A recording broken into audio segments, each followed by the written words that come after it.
Assalamualaikum warahmatullahi wabarakatuh. Selamat pagi anak-anak.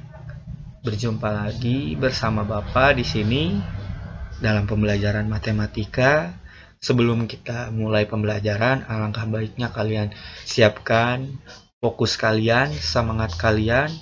Jangan lupa mandi terlebih dahulu, jaga kebersihan, sarapan, dan jangan lupa yang terakhir berdoa. Kemarin kita mempelajari sifat-sifat pada operasi hitung bilangan ya. Di sini ada komutatif, asosiatif, dan distributif pada penjumlahan dan perkalian. Apakah sekarang berlaku di pengurangan dan pembagian? Kita lihat ke slide berikutnya.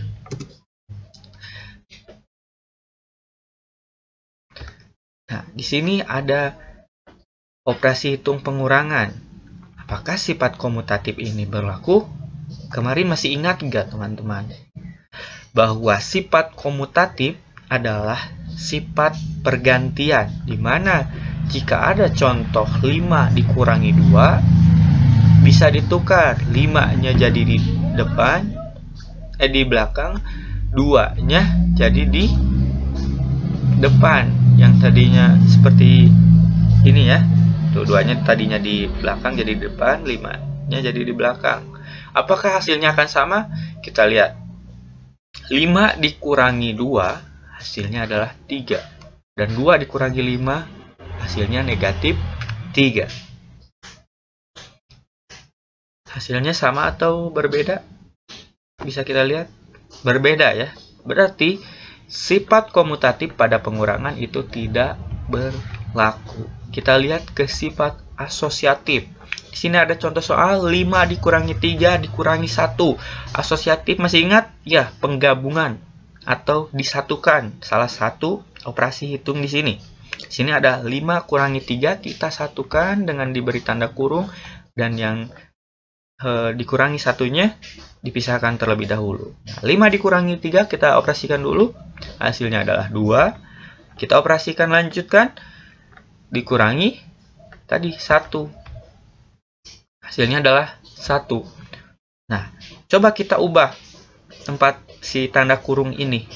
5 dikurangi 3 kurangi 1 sama dengan 3 kurangi 1 dulu adalah 2 ya. Nah, sekarang 5 dikurangi. Nah, tinggal simpan di sini. 5 dikurangi, tadi hasil tadi 3 dikurangi 1 adalah 2. Jadi 5 dikurangi 2 sama dengan 3. Hasilnya adalah berbeda ya. Berarti sifat asosiatif pada pengurangan itu sama, tidak berlaku. Sekarang kita ke slide berikutnya. Pak, di pembagian ada sifat apa saja? Nah, kita lihat. Di sini ada sifat distributif. Ada 2 sifat distributif. Yang pertama adalah sifat distributif pembagian terhadap pengurangan. Ya, jadi ada 2 operasi hitung. Di sini ada contoh soal 10 dikurangi 5 dibagi 2. Ingat, sifat distributif itu contohnya itu seperti ini. Yang loncat dari satu bilangan ke bilangan yang lainnya. Nah, kita lebih jelasnya kita langsung saja. Di sini adalah 10. Nah, 10 dan 5 diberi tanda kurung.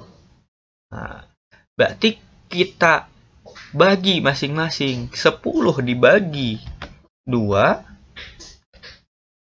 Nah, dari sini ke sini tadi sudah Bapak kasih tanda. Dan 5 dibagi 2. Ingat, tanda yang dikurung adalah kurangi. Simpan di tengah. 10 bagi 2 adalah 5. Dan 10 bagi 5 adalah 2. Turunkan juga ini tanda kuranginya. Nah, jadi 5 dikurangi 2 hasilnya adalah 3 ya. Sekarang sifat distributif pembagian terhadap penjumlahan. Di sini ada 10 ditambah 5 dibagi 2. Kita kasih tanda kurung di 10 tambah 5 karena dalam sifat operasi bilangan, penjumlahan dan pembagian yang diutamakan adalah Yap, pembagian terlebih dahulu, maka sifat distributif ini sangat berlaku ya sebelum ditambah. Ini di sini maaf, ini tanda tambah ya. Oke, di sini 10 dibagi 2, nah, dan 5 dibagi 2. Nah, diberi kurung masing-masing. Ingat, tanda tambahnya itu simpan di tengah. Hasilnya 10 bagi 2 adalah 5, dan 10 bagi 5 adalah 2. 5 ditambah 2 hasilnya 7. Itu adalah sifat distributif pembagian terhadap pengurangan dan sifat distributif pembagian terhadap penjumlahan. Nah, sekarang kita ke slide berikutnya.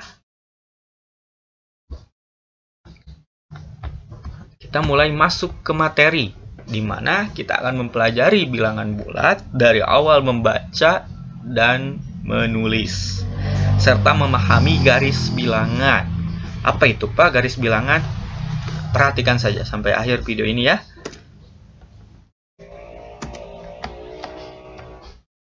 Nah, jadi apa yang disebut bilangan bulat? Di sini Bapak mempunyai contoh data hari Kamis 9 November 2017. Data apa Pak? Nah, ini bisa kalian baca. Data perakiraan cuaca. Nah, kalian coba literasi kalian gunakan di sini.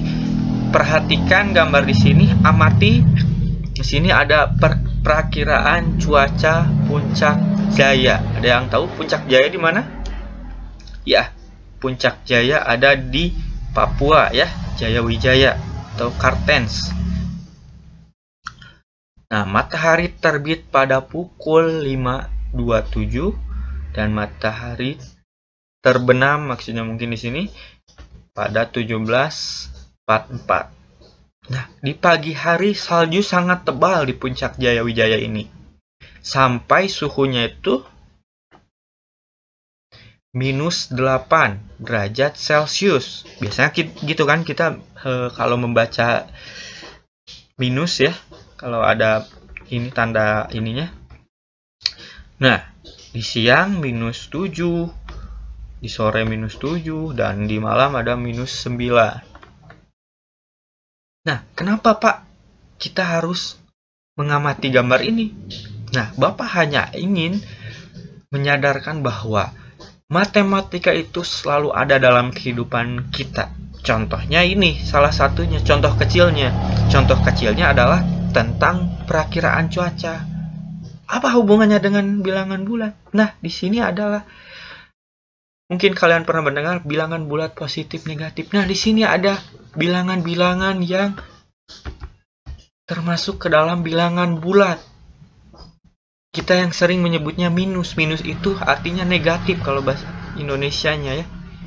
Jadi, dalam membaca bilangan bulat, tidak ada kata minus sebenarnya. Minus itu untuk bahasa Inggris.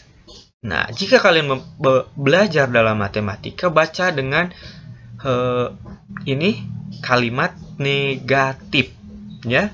Negatif 8, negatif 7, negatif 7, negatif 9. Nah, sama jika tidak ada tanda minusnya, bukan plus 8, misalkan ini minusnya dihapus misalkan. Bukan plus 8, tapi positif 8, positif 7, positif 7. Nah, seperti itu cara pembacaan dalam bilangan bulat. Nah, ini adalah salah satu contohnya ya. Kita ke slide berikutnya.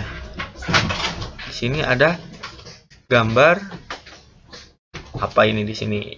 Ya, di sini adalah gambar termometer dan gambar lemari es.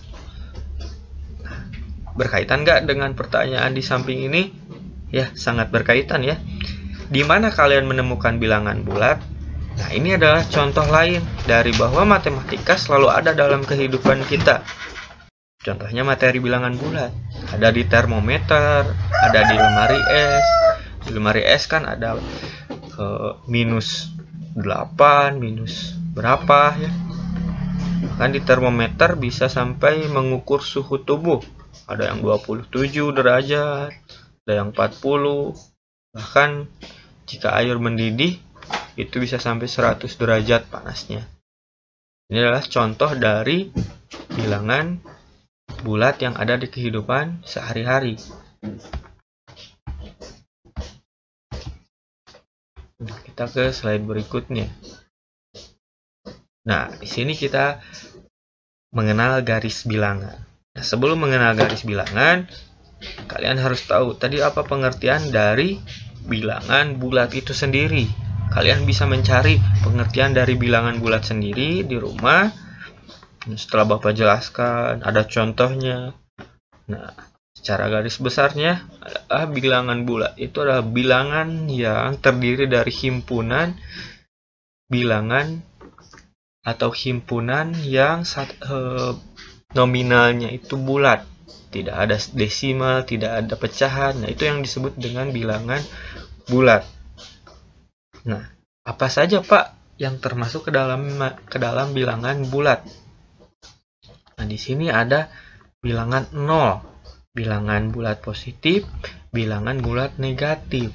Nah, ini sebenarnya bilangan bulat ini adalah gabungan dari beberapa bilangan. Ada bilangan cacah, di mana bilangan cacah ada dari 0, 1, 2, 3. Ada bilangan asli, ada 1, 2, 3, 4, 5 sampai seterusnya. Bahkan ada bilangan prima yang hanya bisa dibagi oleh bilangan itu sendiri, seperti 3, 5, 7. Dan itulah pengertian dari bilangan bulat. Nah, sekarang kita belajar tentang garis bilangan. Ini berhubungan dengan operasi hitung ya nantinya. Nah, sekarang kita mengenali dulu garis bilangan. Garis bilangan di sini ada contohnya ya. Bahwa garis bilangan startnya itu dari 0. Startnya dari 0. Kita kasih garis, kalau kalian mau menggambar, kasih garis ke sini, ke kanan, dan nanti bisa ditulis 1, 2, dan seterusnya sininya sampai panjang. Nah, 0 sebagai patokan di tengah ya. Nah, dari 0 ke kanan itu adalah bilangan bulat positif. Nah, dari 0 ke kiri adalah bilangan bulat negatif. Nah, di sini dimulai dari 0 itu ada, setelahnya itu ada negatif 1, negatif 2, negatif 3.